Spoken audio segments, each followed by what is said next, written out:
14 साल का लंबा पीरियड क्या होता है आपको पता है? 14 साल बहुत बहुत लंबे साल होते हैं। उस 14 सालों में कहाँ से कहाँ दुनिया बदल जाती है। 14 साल का हमने एक वनवास सुना था, रामचंद्र जी का 14 साल का वनवास हुआ था। 14 साल तक बहुत स्ट्रगल किया उन्होंने, वन में घूमे, सीता जी का हरण हो गया, रावण को मारा, वापस से वो अयोध्या आए, राजा बने और फिर राजपाट संभाला उन्होंने। तो ये 14 साल का जो टाइम था ना, बहुत स्ट्रगल भरा था उनके लिए। बहुत ऊंच नीच हुआ, उतार चढ़ाव आते रहे, बहुत कुछ उन्होंने देखा, बहुत कुछ झेला, बहुत दुख आए उनकी ज़िंदगी में, बहुत कष्ट आए उनकी ज़िंदगी में। लेकिन वो सारे कष्टों को उन्होंने झेलते हुए आगे बढ़ते रहे। 14 साल तक उन्होंने झेला और उसके बाद वो अपना सपरिवार, अपना पूरा उन्होंने राजपाट संभाला, राजा बने और आगे अपनी ज़िंदगी बहुत ही बढ़िया तरह से चलाई। और आज हम उन्हें भगवान की तरह पूछते हैं, वो हमारे इष्ट हैं, हमारे भगवान हैं, इसमें कोई दो राय नहीं है। और इस 14 साल का महत्व हम लोग भी जानते हैं कि कैसे 14 साल तक वो अपनी बीवी को उन्होंने ढूंढा, रावण को मारा और वापस आए। इस 14 साल का महत्व क्या है और 14 साल तक उन्होंने कितना पेशेंस दिखाया। हम उन्हें मर्यादा पुरुषोत्तम के नाम से जानते हैं क्योंकि उन्होंने कभी भी अपने आप को, अपनी मर्यादा को गिरने नहीं दिया, 14 साल वन में रहने के बावजूद भी। तो मैं ये 14 साल को बार बार इतना 14 साल का फोकस क्यों कर रहा हूँ? इसका एक बहुत बड़ा रीज़न है, क्योंकि उस 14 साल का पीरियड एक ऐसा पीरियड था जिसमें इतने उतार चढ़ाव आने के बाद कभी उनकी ज़िंदगी में कुछ अच्छा हुआ, कुछ बुरा हुआ, ज़्यादातर तो बुरा ही हुआ था। वनवास में रहने पर अच्छा क्या हो सकता है। लेकिन उसके बाद भी जब 14 साल के बाद उन्हें एक लेवल मिला और वो उस लेवल के ऊपर आए, तो उन्होंने अपनी अच्छी ज़िंदगी बिताई और हम आज उनको, उनके मार्ग पे चलते हैं, उनके बताए जो उनसे हमें सीख मिलती है, हम उसको फॉलो करते हैं और अपने जीवन को अच्छा करने की, अपनी ज़िंदगी को अच्छा करने की पूरी कोशिश करते हैं। 14 साल इसलिए इम्पॉर्टेंट है कि इसी 14 साल को लेके मैं आपको इस स्टॉक मार्केट में ये 14 साल का मायने क्या है ये बताना चाहता हूँ। मैं कोई स्टॉक के बारे में नहीं बता रहा हूँ, मैं ये नहीं बता रहा हूँ कि 14 साल में मार्केट में क्या रिटर्न रहा, मार्केट कैसी रही, ये सब मैं कोई बात करने नहीं जा रहा हूँ। ये सारा कुछ तो बहुत सारे वीडियोज़ में देख चुके हैं। एक मैं ऐसे इंडेक्स की बात करने वाला हूँ। निफ्टी का एक इंडेक्स है, सब इंडेक्स जिसे हम बोलते हैं निफ्टी का है, जो अब अपने 14 साल के वनवास के वापस आ रहा है। हाँ जी, सही सुना आपने, 14 साल तक वो इंडेक्स अपने एक लेवल के नीचे ही रहा है और अब वो उस लेवल को ब्रेकआउट देने की वर्ज पे आ गया है 14 साल बाद। मैं बात कर रहा हूँ निफ्टी रियलिटी इंडेक्स, यानी कि रियल एस्टेट का जो निफ्टी के स्टॉक्स होते हैं उनका जो एक इंडेक्स होता है उसे निफ्टी रियलिटी इंडेक्स कहते हैं।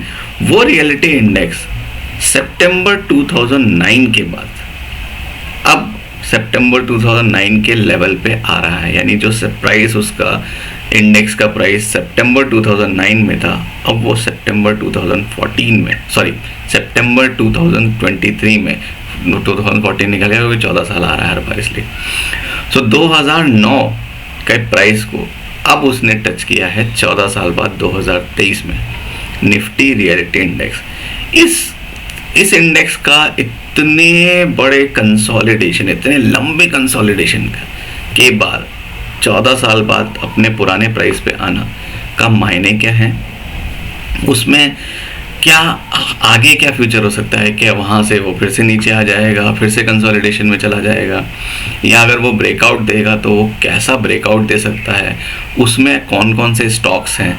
तो हम 3 पॉइंट इस वीडियो में डिस्कस करने वाले हैं। पहला तो हम निफ्टी रियलिटी के चार्ट को समझेंगे कि निफ्टी रियलिटी का चार्ट कंसोलिडेशन में गया क्यों, और कंसोलिडेशन में जाने के बाद अब ये 14 साल बाद एक ब्रेकआउट दे रहा है, तो उस ब्रेकआउट के क्या मायने हैं।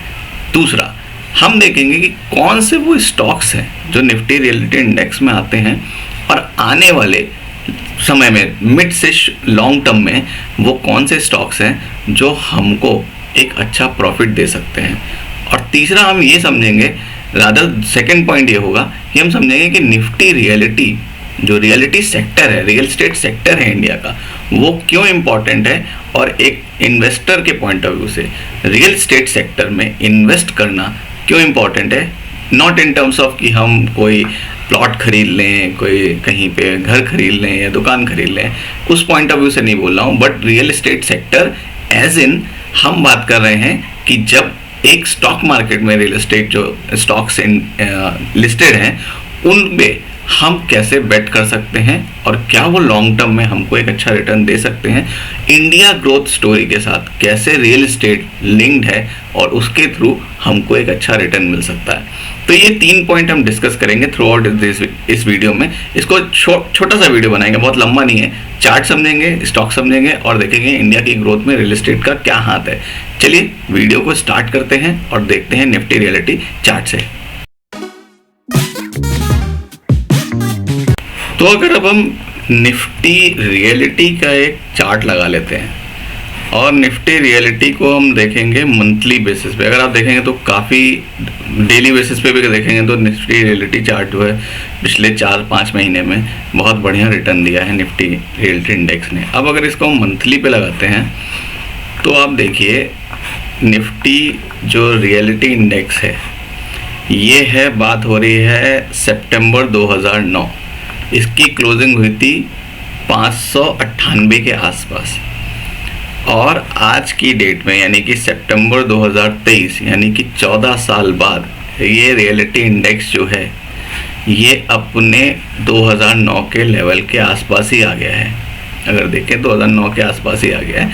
मैं ओपनिंग से बात कर रहा हूँ। इसकी ओपनिंग 568 रुपये पे हुई थी और अब यहाँ पे ही वो 568 रुपये पे पहुँच गया है। यानी कि पिछले 14 साल में इस इंडेक्स ने नेगेटिव रिटर्न दिया या ज़ीरो रिटर्न दिया। अगर किसी ने होल्ड करा होगा तो ठीक है, नहीं तो नेगेटिव रिटर्न पे ही निकलना पड़ा होगा उसको। अब सबसे पहले क्विकली समझते हैं कि ऐसा हुआ क्यों था। ऐसा होने का एक बहुत बड़ा रीज़न था जो 2007-2008 में जो रिसेशन आया था और ये रिसेंटली लिस्टेड इंडेक्स था। ये आप देखेंगे 2007 जनवरी में रियलिटी इंडेक्स आया था और वहाँ से इसने क्या भयंकर रिटर्न दिया, लेकिन 2008 में वो लीमन ब्रदर्स वाला क्राइसिस हुआ और मार्केट धड़ाम से गिरी। ये मतलब अपने लिस्टिंग प्राइस से भी नीचे आ गया और फिर जनवरी मार्च में जाके 2009 में थोड़ा सेटल हुआ और ऊपर आके सितंबर 2009 में ये लगभग 565 के आसपास ट्रेड कर रहा था। उसके बाद से ये कंटिन्यूसली नीचे ट्रेड करता चला है, कभी ऊपर गया ही नहीं है उसके। बट अब लगभग 2021 में इसने इस लेवल को टच करने की कोशिश की बट क्लोजिंग कहीं नहीं हुई। अब अगर आप देखें तो ये एक ब्रेकआउट दे रहा है 2023 सितंबर में 14 साल बाद। अगर इसको थोड़ा सा चार्ट पैटर्न और समझ लेते हैं तो इसमें आपको दिखेगा कि ये जो चार्ट है ये एक तरह से ये निफ्टी रियलिटी इंडेक्स अगर आप देखें तो एक बहुत बड़ा वाला कप एंड हैंडल बना रहा है। और जैसा कि मैंने अपने सारे वीडियोस में बताया कि cup and handle chart pattern जो होता है वो चार्ट पैटर्न जब ब्रेकआउट देता है तो एक बहुत बढ़िया ब्रेकआउट देता है और अपने जो कप की डेप्थ है उसके बराबर वो लगभग आपको दे ही देगा जितना रिटर्न मिलना है वो। और ये 84-85% की दिख रही है। तो अब एक छोटा सा चार्ट का एनालिसिस अगर इसमें करते हैं तो जो ये लेवल है इस चार्ट का यानी कि 620 का लेवल, निफ्टी रियलिटी इंडेक्स का चार्ट 620 के लेवल एक धुआंधार रैली दिखा सकता है और वो लगभग यहाँ से 80% तो है, लेकिन चलिए 40 से 50% का देगा। तो अब बात ये आती है कि इंडेक्स जो एक ब्रेकआउट दे रहा है 14 साल के बाद ब्रेकआउट देने की कोशिश कर रहा है, उसमें एक अच्छा मूवमेंट देखने को मिल सकता है। तो अब दूसरा पॉइंट आता है कि क्या इंडिया में जो रियल एस्टेट है या इंफ्रास्ट्रक्चर है उसकी ग्रोथ कैसी होगी। भाई अगर मैंने देखा रियलिटी जो इंडेक्स है वो ब्रेकआउट दे सकता है तो ब्रेकआउट दे देगा, लेकिन उससे क्या फ़र्क पड़ता है भाई। ऐसा मतलब उसको ने ब्रेकआउट दे दिया, स्टॉक बढ़ेंगे नहीं, स्टॉक तब तक नहीं बढ़ेंगे जब तक बिजनेसेस नहीं बढ़ेंगे। तो बिजनेसेस के एक्सपैंड होने का, उनको जो ऑर्डर मिलने का या उनके साइज़ को एक्सपेंड होने में क्या अपॉर्चुनिटीज़ हैं, अपॉर्चुनिटी है भी, या ये एक ब्रेकआउट सिर्फ एक ब्रेकआउट होगा और या चार्ट भी दिखेगा सिर्फ, ठीक है। तो 4-10% का रिटर्न मिल जाएगा, लेकिन उससे क्या फ़ायदा होने वाला। तो 4-10% का रिटर्न तो हमको लेना नहीं है भाई, स्टॉक मार्केट में है तो एक अच्छे रिटर्न की हम एक्सपेक्टेशन लेके चलेंगे। तो इसमें खास बात ये देखने की है कि जो इंडिया का जो रियल एस्टेट है, अगर रियल एस्टेट का जो अनुमान लगाया जा रहा है कि इंडिया रियल एस्टेट जो रहेगा वो ग्रो करेगा 2028 तक लगभग वो यहाँ से डबल हो जाएगा। तो अभी अगर देखा है तो करंट जो 2023 है उसका जो रियल एस्टेट यानी इंफ्रास्ट्रक्चर की टोटल वैल्यू है जो इन्वेस्टमेंट की, वो 186 बिलियन डॉलर्स है, जो कि 2028 यानी कि यहाँ से 5 साल बाद ऑलमोस्ट 300, जो लगभग यहाँ से डबल होने के पूरे चांसेस है 2028 तक, जो कि CAGR दिखा रहा है लगभग 10% का। तो इंफ्रास्ट्रक्चर जो 10% से इन्वेस्टमेंट इंफ्रास्ट्रक्चर में बढ़ने वाली है, उसकी वैल्यू 10% एनुअली, सालाना दर साल 10% जब बढ़ने वाली है, तो उसमें एक अच्छी ग्रोथ आने के चांसेस है। अब जब बात इंफ्रास्ट्रक्चर की होती है तो सिर्फ घर नहीं होते हैं, फ्लैट्स नहीं होते हैं, ओवरऑल डेवलपमेंट की बात होती है। तो अगर आप इंडिया देखें और ख़ासतौर से अगर आप देखें कि जो मिस्टर नितिन गडकरी हैं, जो कि हमारे ट्रांसपोर्ट मिनिस्टर हैं, वो जिस स्पीड से हाईवेज एक्सप्रेसवेज बना रहे हैं, उससे तो ये लगता है कि जो सरकारी कंपनीज हैं जो इसमें काम करती हैं, यानी कि मैं नाम अब तो नहीं बता सकता, रिकमेंडेशन नहीं है, बट जैसे NBCC हो गई, ये कंपनीज को एक अच्छे ऑर्डर मिलने के पूरे चांसेस हैं। इनकी ऑर्डर बुक भी उठा के आप देखेंगे तो इनके पास ऑलरेडी ऑर्डर हैं अगले 5 साल के लिए। ऐसे ही प्राइवेट में आ जाए, अगर आप इंफ्रास्ट्रक्चर रियल एस्टेट में देखेंगे तो जो वो स्टॉक्स जो कि फ्लैट्स या बिल्डर्स हैं बड़े बड़े, जैसे गोदरेज प्रॉपर्टीज़ हो गया, DLF हो गया, कोई रिकमेंडेशन बाय सेल की नहीं है। रिकमेंडेशन समझ के वीडियो देखोगे तो भाई रिकमेंडेशन ले जाओगे और स्टॉक में तो सब बकवास हो जाएगा, कुछ नहीं मिलने वाला। कंसेप्ट को समझना ज़रूरी है, फंडामेंटल को समझना इसलिए ज़रूरी है कि आगे चल के 10, 15, 20 साल में इंफ्रास्ट्रक्चर क्या होगा।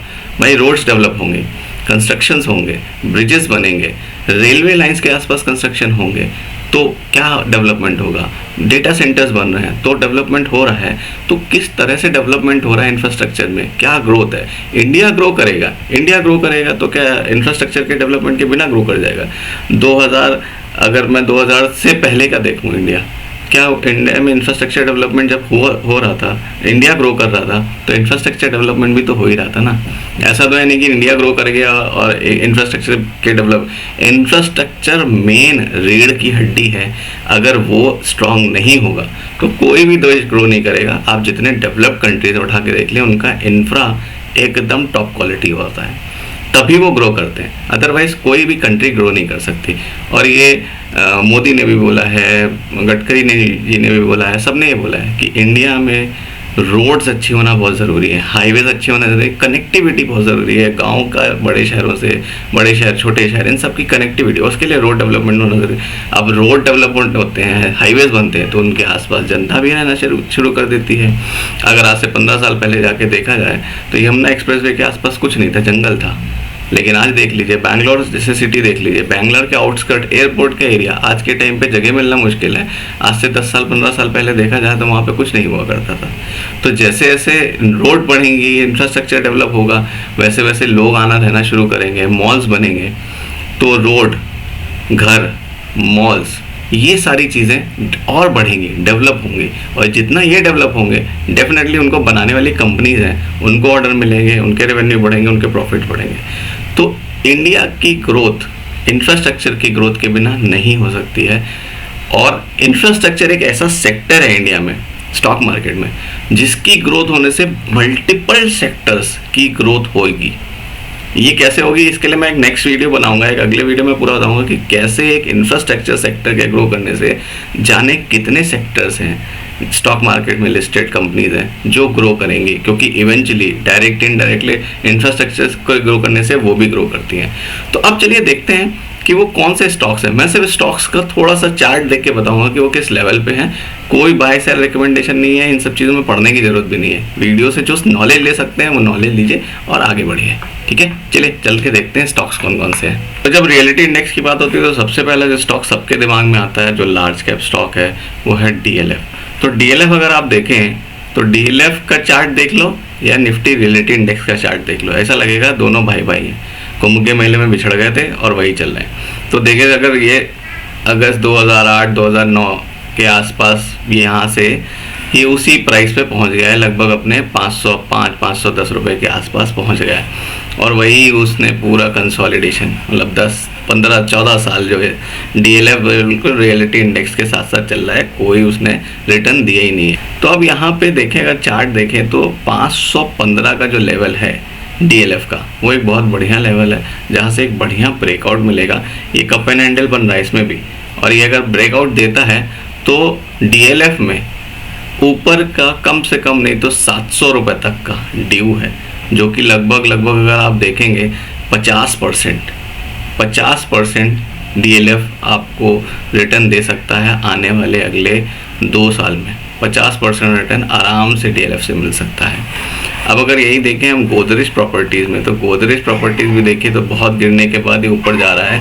गोदरेज प्रॉपर्टीज़ में एक लेवल है 1750-1760 के लेवल के ऊपर। गोदरेज प्रॉपर्टीज़ में एक अच्छा मूव आएगा जो लगभग इसको 2200 और 2500 की तरफ ले जा सकता है। मैं जल्दी क्विकली बता रहा हूँ चार्ट सिर्फ स्टॉक्स कि कौन से स्टॉक्स हैं जो बड़े स्टॉक्स हैं रियल्टी इंडेक्स में। ओबेरॉय रियल्टी देखें, ओबेरॉय रियल्टी तो ऑल टाइम हाई पे चल रहा है। बहुत ज़्यादा वोलेटाइल होने के बाद इसने एक ब्रेकआउट दिया और ऑल टाइम हाई है, तो लगभग 1150 के ऊपर इसमें और एक तेज मूवमेंट आएगा। डिपेंड करता है कि निफ्टी रियल्टी इंडेक्स में कैसा ब्रेकआउट आता है। उसके साथ ही Prestige estate all time high पे चल रहा है। अगर ये लगभग 700 रुपये के ऊपर जाता है तो इसमें और तेज़ी आएगी जो इसको 1000 और 1200 की तरफ ले जाएगी।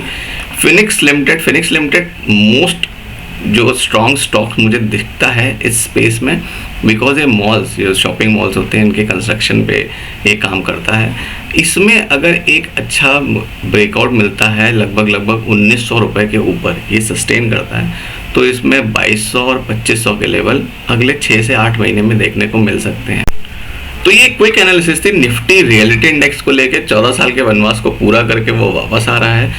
हम सबको इस वनवास में के ब्रेकआउट से जब वो बाहर निकलेगा तो हमको इस रैली को मिस नहीं करना चाहिए। ऐसा मौका जल्दी मिलता नहीं है, 14 साल में एक बार मिल रहा है भाई। 14 साल पहले तो हम बच्चे हुआ करते थे, हमें पता भी नहीं था स्टॉक मार्केट क्या है।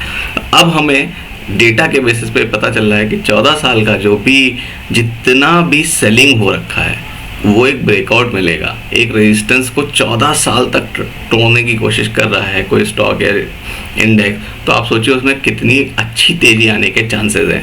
ये तेज़ी बरकरार रहनी चाहिए इंडिया ग्रोथ स्टोरी के साथ साथ। लेकिन डेफिनेटली अगर आप ट्रेड करते हैं, ट्रेडर हैं, कुछ स्टॉक्स चुनते हैं, तो डेफिनेटली आपको स्टॉप लॉस है उसको हमेशा मेंटेन करना चाहिए। रिस्क मैनेजमेंट बहुत ज़रूरी है और आपकी स्ट्रैटेजी होना बहुत ज़रूरी है। मैंने बहुत लोगों से बात करी, मेरे ग्रुप्स में, व्हाट्सएप ग्रुप में बहुत सारे लोग हैं जिनको स्टॉक मार्केट में क्या इन्वेस्टिंग और ट्रेडिंग की क्या स्ट्रैटेजीज हैं उनके बारे में भी नहीं पता, उनको रिस्क मैनेजमेंट भी नहीं पता है। उस पर भी मैं बहुत जल्दी एक वीडियो बनाने वाला हूँ। वीडियो बनते ही आप लोगों को पता चल जाएगा। तो आई होप आपको ये रियल एस्टेट का कंसेप्ट समझ आया होगा। रियल एस्टेट कैसे इंडिया ग्रोथ के साथ जुड़ा हुआ है और आगे कैसे रियल एस्टेट ग्रो करेगा as long as India grow करेगा। तो आप वीडियो को देखते रहिए। चैनल पर अगर नए हैं तो चैनल को सब्सक्राइब करिए, अगर पुराने हैं तो लोगों के साथ शेयर करिए और वीडियो को लाइक करिए। इससे आपका कुछ नहीं जाता है, ये फ्री है आपके लिए, लेकिन मुझे बहुत हौसला मिलता है और इससे मैं और वीडियो बनाने की प्रोत्साहन मिलती है। ऐसे ही बहुत यूज़फुल नॉलेजफुल वीडियोस मैं बनाता रहूँगा कंटिन्यूसली। तो आप लोग प्लीज़ सब्सक्राइब करिए चैनल को, लाइक करिए और कमेंट करके मुझे बताइए कि और किस पे वीडियो चाहिए। आने वाले बहुत सारे जो वीडियोस हैं वो आपको नोटिफिकेशन मिलता रहेगा। बेल आइकन को ज़रूर प्रेस कर दीजिएगा नोटिफिकेशन के लिए। मिलेंगे नेक्स्ट वीडियो के, तब तक के लिए थैंक यू। जय हिंद।